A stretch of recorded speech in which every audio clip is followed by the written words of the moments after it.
Okay. What do you mean, who us? Who us? Okay, so should we do both, or should we just do one? Do the good. Yeah. Do the good one? Well, and the other groups have more than one idea too. Oh, so they do? Okay, go ahead and so throw out whatever We you can got. do both. we got a little bit of an idea from CJ, and then we kind of went with it a little bit further. So cargo containers, so, you know, when we ship all our cargo from overseas over here, there are just a gazillion of them that just sit in these graveyards and rot and are awful. So we would like to design cargo containers that could then be converted into affordable housing. And it would require having different sizes and shapes, kind of like a Lego concept, if you will, where you can kind of click them together and, you know, we'd have to figure out, we have to hire an engineer and a scientist to figure out what the appropriate material would be that would be sturdy enough to ship across our great oceans, and then be also good enough for affordable housing and insulation. So that's item number one. Okay, before you go on, how would you change the design of the shipping containers? We would change the size, because right now they're all pretty much They're all standard one size. sizes. Okay. So we would want to change the size and the shape of those, so that you could, when you went to construct your home, you could actually have it, you know, in a horizontal and vertical position, and maybe, you know, you have a little loft for your kids to sleep in, and then maybe Okay. you configure it in a little bit narrower There's way. loss of shipping efficiency by Right. not having them all the same size. Is that what you're going to say? Well, Or I was, something? yeah, that was one point, but the other, I think there's a community somewhere in the Southwest that's already doing this. They Yeah, stole they our haven't changed the idea. sizes. Well, but that's where I want you to take your thinking one step further. So like, maybe they're not made out of this industrial steel. Maybe they're made, you know, I don't know what the answer is, Right. with individual supporting posts that then could be knocked out for a window. So, you know, between these two posts, you knock one out, and then at this place, you take one of the supporting posts out and you knock in a door.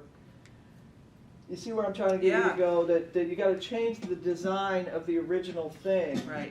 so it results in a second thing. So let's Right. look at your second idea too. The second one is just taking your basic tires for your automobiles and trucks and so on, and designing them so that when we're done with them, as for vehicle use or vehicular use, we would then make them into a permeable paver materials for driveways, sidewalks, or other items. So that would require figuring out, then ultimately taking that material and figuring out how and where you put holes, aeration for permeability, and those, all sorts of other structural designs. But we kind of like this one best. That's because a tire with holes in it is probably not a good design. Not at all, but when you took those, when you poked the, took the little pieces out afterwards, then you would reuse those as well. We would stuff quilts with them. It would float, so no. Well, that's interesting. Certainly, tires the planet is being overrun with them. We used to have a Mini Cooper for a very short time, and thank goodness I got my wife off of that idea, but it was a convertible. It was really fun and cool car. But the tires are run flat. So if you get a hole in them or something, they still run. Right. But you have to replace them. They're $300 a tire. Mhm. Because there's no spare in these cars. There's no spare tire. So if you don't get stuck, which is a good thing. But I was like, I can't, we put 4 tires on her Subaru for $400, instead of $1,200. Tires are a huge problem. If somebody can figure that one out, you're gonna make your million right We there. did, okay, we did. Oh, they did, okay. Excellent. You're millionaires. We're Yeah. millionaires, we'll see. I Go actually ahead. had a pair of shoes at the bottom was Yeah. the material of the Right. tire. Yeah, that could be, I think those are made from scratch. I don't think they're reuse, but Oh, well, Could they be. had it looked like an actual tire on the bottom. It might have yeah. put that stamp on there, but it looked like an actual tire. All right, golf clap for the first group. Golf clap. Well done. Who wants to go next? Okay, our second group. Okay. She's playing to the camera. I love it. Okay. All right, so we've culled it down to one. I mean, I think we have a couple of other ideas if you want more. But the idea here is instead of bagging mulch in plastic bags that you then have to throw out, you would design a bag that was made of biodegradable fabric, landscape fabric. So then when the mulch is, you empty the mulch out and you pull the bag apart and you got your landscape fabric right there, either to use or roll up and use next year or something like that. I like it. I like it. So you see how the first product design was changed. So it's not plastic bags anymore. If they separate easily, that'll be great. I mean, I like the idea. Good job. Any questions for the manufacturers? I said, you know, could we ever get away from bagged mulch and just use mulch in bulk?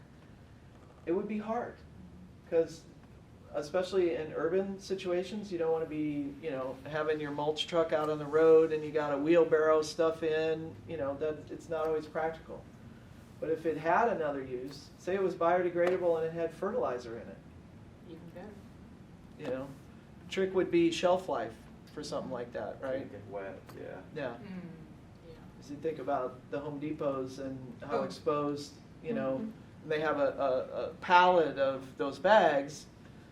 Inevitably, one of them is full of water. Don't take that bag. Okay, good job. Golf clap, golf clap. All right, group number 3. Do you want to be the spokesperson? You wanna go with the We have so many. We're too good. Well, just say all 3 of them, because they're interesting, or at least the 3 I saw were interesting in different ways. Okay, well, we'll go with the first one, which was the baby bell. So you all know that they're covered in wax, so you It's can a little cheese. The little cheese, Little little round red baby cheese. bell cheeses. Packets. So if you just add a little wick at the end, then Where the automatically, string is. you could just, where you would like pull it out to open it, then you could automatically make it into a little candle. So that would just add one little element to it. And then there would be no waste, because eventually the wax, or very little waste. Yeah. Yeah. You just burn it, so then. You'd have some red After cheese, your lunch, it's a you cheese have scented. a little. A cheese-scented candle. Yeah, right. A little atmosphere with your baby bell. It's an appetite enhancer. It adds the romance That's to right. the meal. There Well, you you're go. the one who, uses goat cheese as soap. Goat cheese soap. Okay, go. Then we have this, which it's like old structural buildings. If they're still up, then you could make it into a garden, like a community garden. If you want to explain more. Yes, this is true. I heard that already somebody reused the old structure of buildings or the bridges and put plants on it. If the community they got multiple seeds from the paper or some products that they can just grow it there, and the buildings supposed to be in the center of the community, and people can just because it is have a height of the community, so people can see it in distance. And I was thinking that if I should design into with the first design to change it to be used in the second ones. Maybe the building should be in some area in the center of a community or city or counties, and like the land use regulation make the buildings there have to be in some angle, like every floor have backward a little bit to have the sunshine for different level, and maybe some others. I don't know how they grow the plants in buildings right now, but I think maybe the first one for the building people can do the thing for these buildings, so that if the building have been abandoned in some any city situations or some floors of the building have been abandoned, they can just remove the wall or remove the glasses and turn it into a garden or something. Because I was in New York this New Year, so I feel that Central Park is really something that make New York City different than other cities. Central Park. Yeah. Central Park. And like make the people feel really connected. I was in there for the New Year's Eve, and people just go there, and I didn't see so many advertising for the firework there, but people just go there. So many people, and I feel the connections very much. And I feel Great. the park is something like in the center of some community to really be. So let's open it up to how would the original building have to be designed differently to set up for the second use? What does the second use need? You already identified one, it needs light. What else would the second use need? Well, the slabs would have to be structurally able to carry the load of earth and water after Right. the fact, which is much more than a live load of people. Right, which So is the growing great. medium, some growth medium. Right, a growth medium and water. Irrigation. So you would have to design that original building in a way that when all of the superstructure inside of the building is taken out, that you could still be able to water and do all these things. You know, the structural aspects are what make older buildings so good for green roofs, because they can structurally handle the extra weight that comes. A green roof is very heavy, and to put that on top of a regular building like this, it wouldn't work. One really good example, if you've been to Baltimore, as you're driving in, you see something called Montgomery Park. It's the Maryland Department of the Environment's office building, which I love, because it used to be a Montgomery Ward. Do you remember Montgomery Ward? They're like a Sears or JCPenney. They're a department store. They don't exist anymore. But they recycled everything, including the sign, because it says Montgomery Park. They only had to replace 2 letters in the sign from Montgomery Ward. So I love that. But because it used to be a warehouse, it's concrete, and the floors are, you know, like a foot thick of concrete. So they could do green roofs everywhere because the structure would hold up that extra weight. City of Chicago, I'm going to talk about this on the last day for inspiration. They went into their city hall and said, do we have enough structure to put a green roof on this? Heck yes, we do. It was one of the first green roofs in Chicago. So they took their, you know, to set an example, as we were talking about, we got to set examples, you know, especially in government, to make those things work.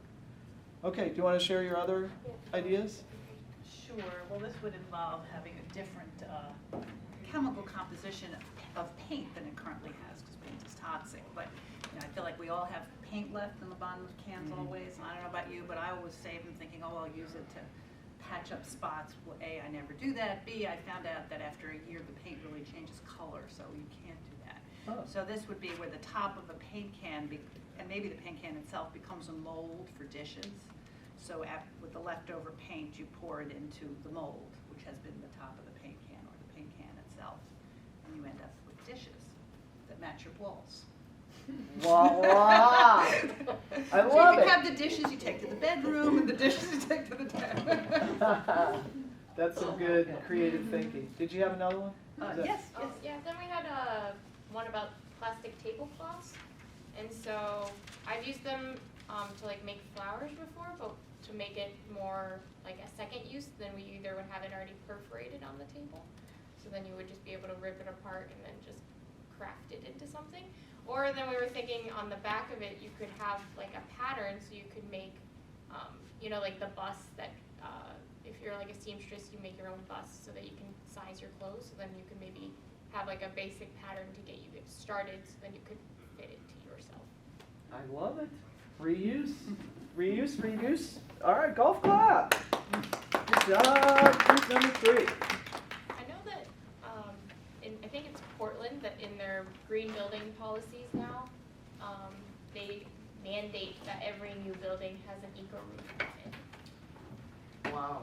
Every new building. Every new building, that's, I mean, it's every new building that's bigger than Oh, 20 we're part of that, okay. Yeah. square feet. The Let you certain up. size. Sometimes it's, yeah, above or below $5 million per project, but, but yeah, they also like have new regulations on parking. Well, I It's can just tell you interesting. one thing about Portland, Oregon. Right after 9/11, we looked about moving there. And I was like, yeah, sustainable city, very diverse, very into everything inclusion. If you're a planner and you want to read a most awesome land use plan, Portland. Really cool, because they include equity as a measure in decision making. What? Land use decision making, and it's basically making sure that environmental justice is served, that one community doesn't get all the bad uses and all that. Really good stuff. Okay, so let's get back to little academics here for a while. I'm just going to keep going. If you need to use the restroom or something, help yourself. I'm going to just keep plugging away here. So we need to talk about sustainable philosophy. And philosophy is a word that I think trips people up sometimes. And I hope it doesn't trip you up. Because, you know, I mean, I have a philosophy about environmental justice, that, you know, we shouldn't put all these noxious uses in the poorest communities. If you were following the Dakota pipeline at all, I had a friend who went there that we sponsored. It was originally planned to go through a white community. It would have had the least environmental impact to go through a white community. And the white community said, we won't have it. So it got moved to the native people's lands. It ended up with 3 stream crossings where the original one only had 1. How dare the Corps of Engineers accept that alternative as a least impact method, which is their job? But it was the path of least resistance. So, you know, I'm sorry? I said, or so they thought. Oh, so they thought, exactly. Yeah, that's been great. We'll see what happens. So, you know, you have a philosophy and an ethic, and I don't think you know it, or you may not know it. But you implement it in your decision making every day. So, how can your philosophy change over time? What kinds of things might change your philosophy? Let's talk about that for a minute.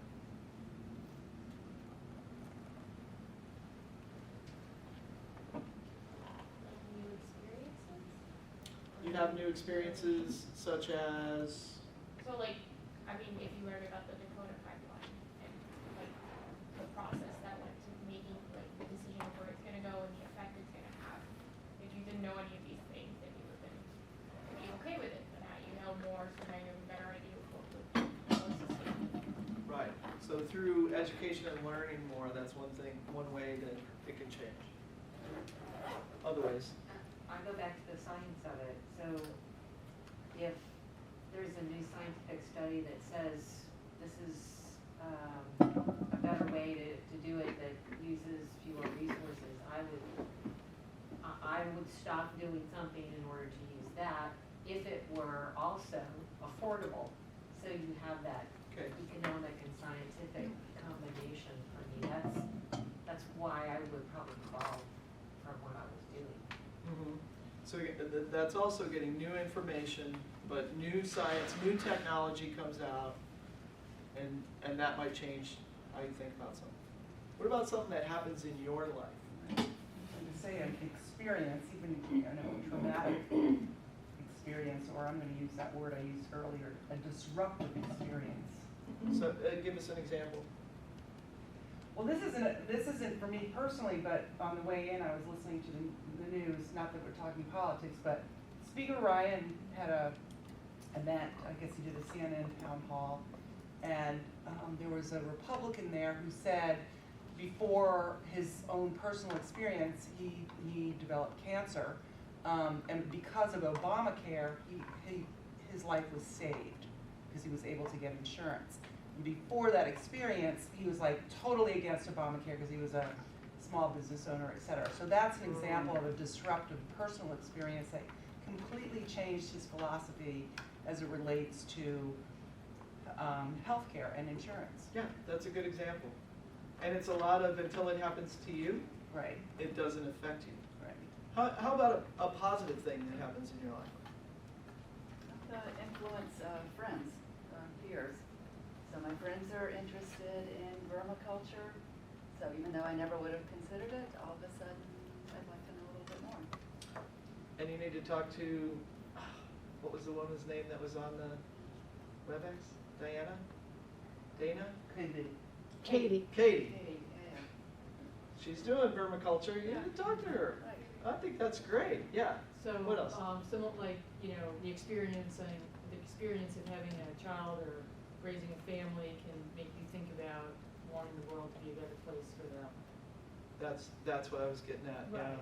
That kind of personal experience. I was gonna say the same thing, getting older, you have more thoughts about what impact you want to have had on the world when your life is over and how you want to leave things behind, and you realize you have less time to have a positive impact than you did earlier. And I don't have kids. That was a personal choice.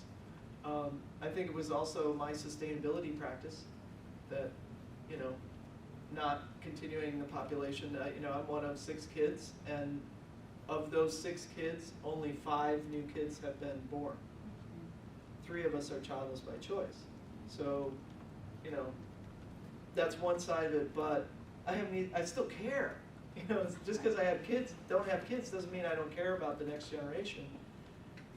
And that's a hard thing to get people who don't have kids to think about sometimes, is what is that next generation? What am I leaving for those kids? So many children today born with allergies and asthma and, things that are environmentally related. Now they're saying you should expose your kids to peanuts as soon as possible so that they can develop that. I say, let them eat dirt. We ate dirt. And worms. Nothing happened to us. We ate Ants. dirt. We ran around barefoot. We did all these bad things. And we turned out okay. My mother smoked cigarettes and drank the whole time. She had 5 of us. We're pretty okay. Not all a little off, but you know what I mean? So, that's part of what can influence, your thinking. Certainly, cigarette smoking. Now that we know more about it than we did way back when, it used to be so acceptable. And now, nobody smokes anymore, thank goodness. Well, Very few people. Yeah, and the vote thing is, if smoke. you take the link to advertising and greed, it's also changed for something that was considered attractive Right, to something that's really considered unattractive. right. If you ever want to do something interesting, find a magazine that came out. I got a copy of Life magazine that came out the week I was born. And it's very interesting. It's 1959, okay? So this was, like Jackie O or somebody, some beautiful actress is on the cover, and it's all about how women have these, time-saving devices. What it does is it gives you a perspective of how much has changed in a very short time.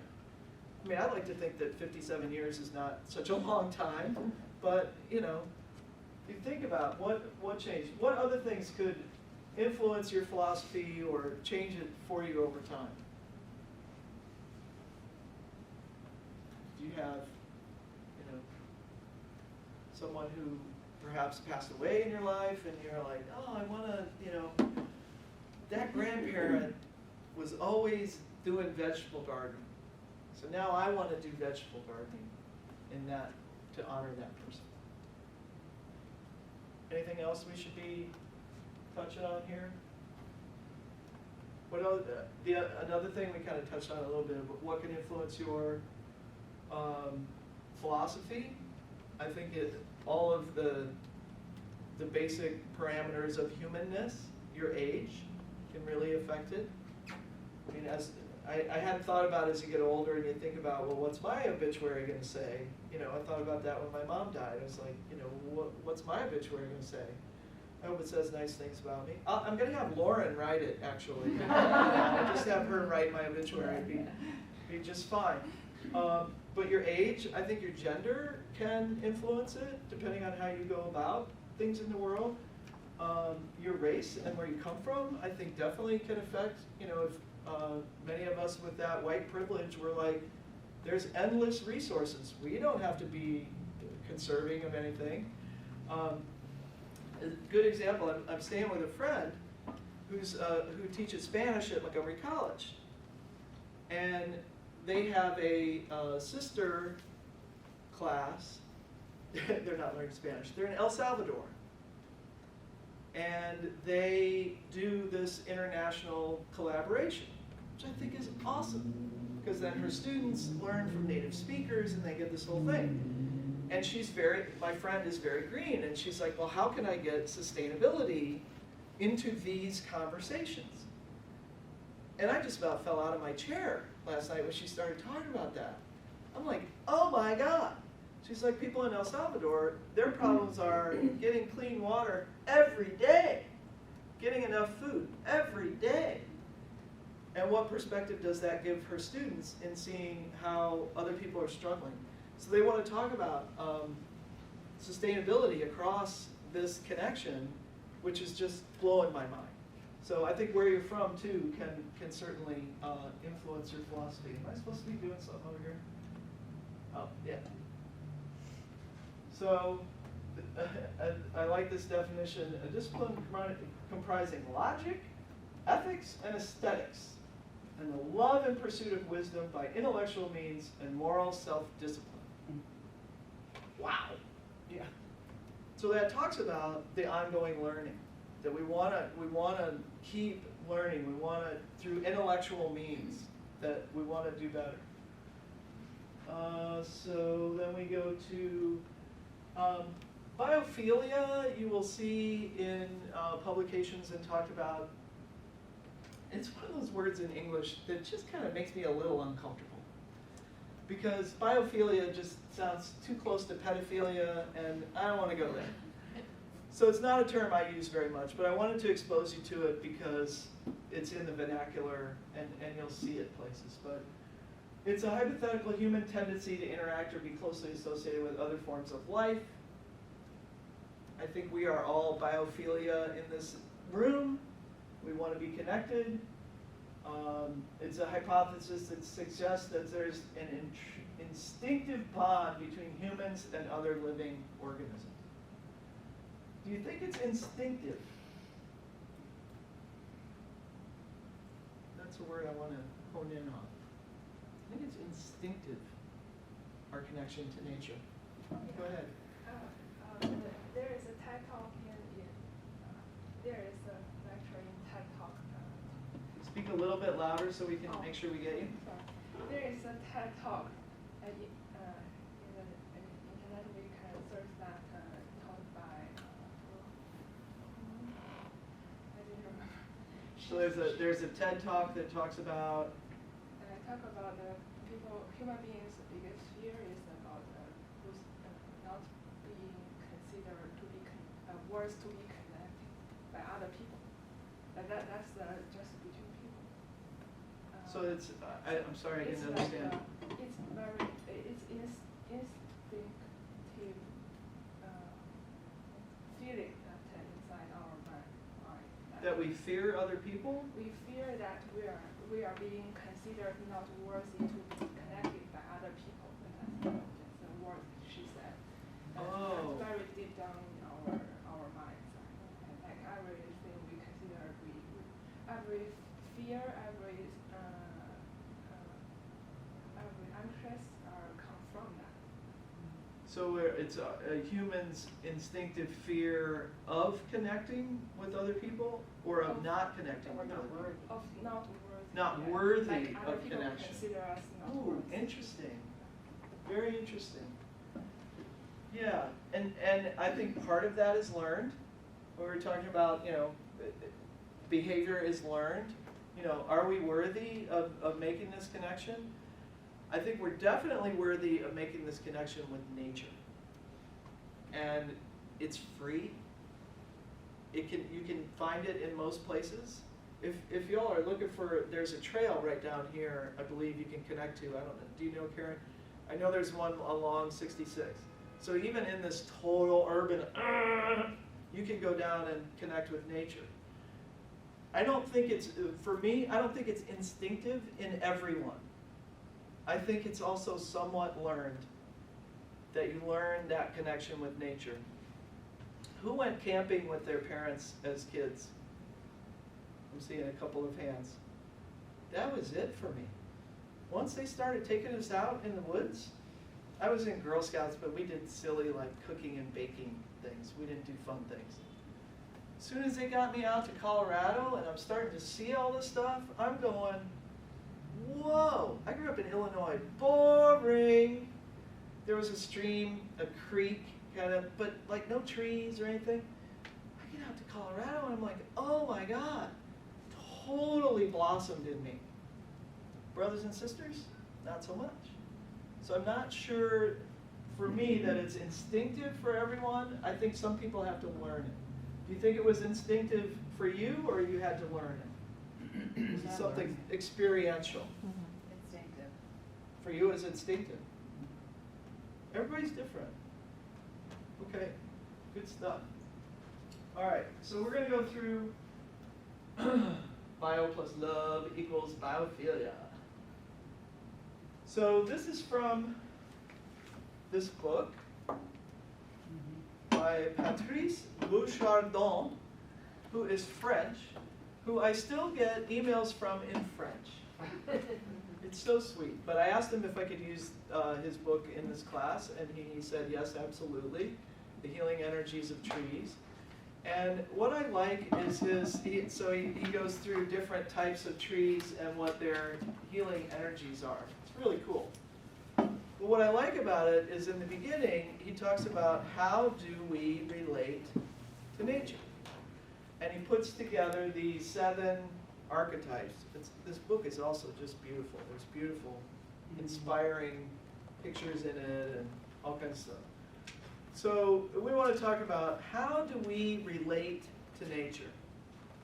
And you need to pay attention to this part because in your philosophy papers, you're going to talk about which of these 7 archetypes you relate to. Okay? So I'm going to walk through them rather quickly, but you get the idea. And the excerpt from this book is on Blackboard, so you can read it there. So who's a farmer? Oops. We're going this way. So a farmer looks at the land, goes, I love you, land. You bring me income. I'm going to plant you. I'm going to take care of you. But my purpose is to grow things from you for income. Some farmers do take a little bit more benevolent, I'm going to take care of this land and I'm going to make it better than it was before. But certainly some farmers are exploitative, I'm going to get as much out of this, while I'm not going to ruin the soil because of course I've got to grow in it next year. I may not pay as close attention to things like the buildup of chemicals like Roundup in the soil. Y'all know about Roundup, right? They thought it was the best thing ever. It's an herbicide that it's called a systemic, which means you spray it on it and the plant takes it into and kills its roots. Very effective, but it also is a residual in the soil. We thought it completely dissipated. Everybody said science was, this is great, but it doesn't. And it's okay if you're using it on your driveway. But when farmers use it in their fields, it gets into your food. Because the corn they grow is not the corn you eat, is it? The corn they grow is not the corn you eat. It goes through somebody else's digestive system first. The corn they grow is to feed cattle and pigs. It's not to feed humans. So it gets embodied in that flesh.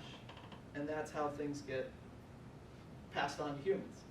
So not trying to diss the farmer, just saying there's a spectrum on the farmer spectrum of, level of care.